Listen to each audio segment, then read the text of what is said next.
This video tip is on bringing the horse's front end across.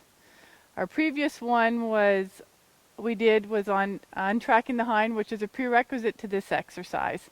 And I'll go over that briefly as I prepare him to bring the front across. But to get more details on that, go ahead and watch that video. There are 7 things we think are really important to helping your horse bring his front end across very nicely. The first is that you have a vision about what you'd like before you ask for it. And part of that vision, I like to think about what I'd like it to feel like as well. The next thing is that his hind end needs to untrack to help prepare him to bring the front across so that it gets underneath of him nicely. The next step after that is once I have a nice reach with the hind, that I time up requesting the front with the inside front leg. And I'll show you that as I go. And it'll happen quickly, so keep an eye on that.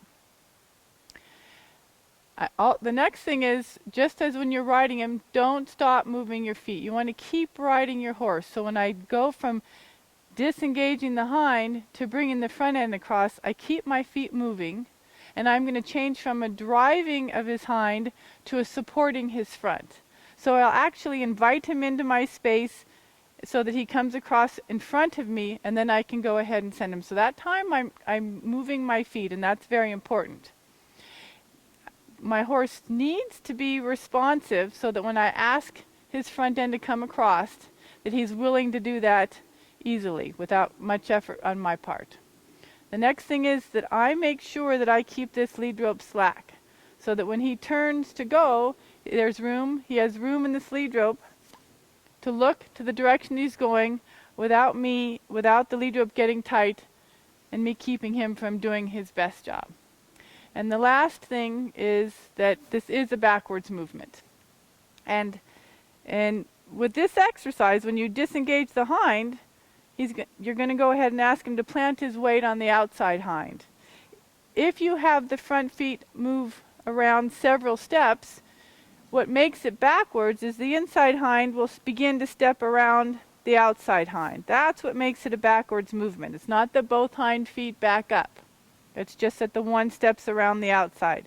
In this example today, I'm just going to ask for a few front feet. So he may not actually step around with his other hind foot, but he should keep them still.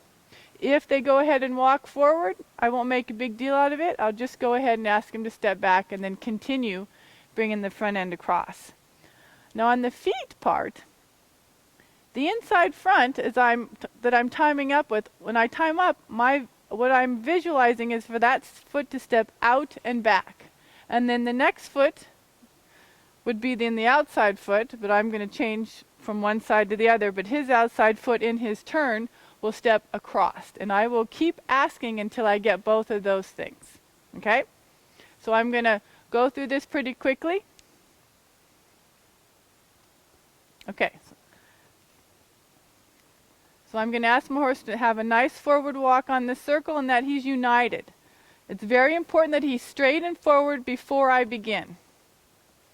This is nice. I'd like the forward to be a little easier. That's better. Now I'm going to time up his untracking his hind with his right hind just as it leaves the ground. Okay, now I'm going to keep asking until I get a nice reach. And that's a nice reach. Now I'm going to time up with the front. There. Okay, good. That was very nice on his part. I'm going to have him step back. He was very soft, very light. He waited on me a little bit with the front as I kept moving my feet without anticipating. I think he did a very nice job. Thank you for watching.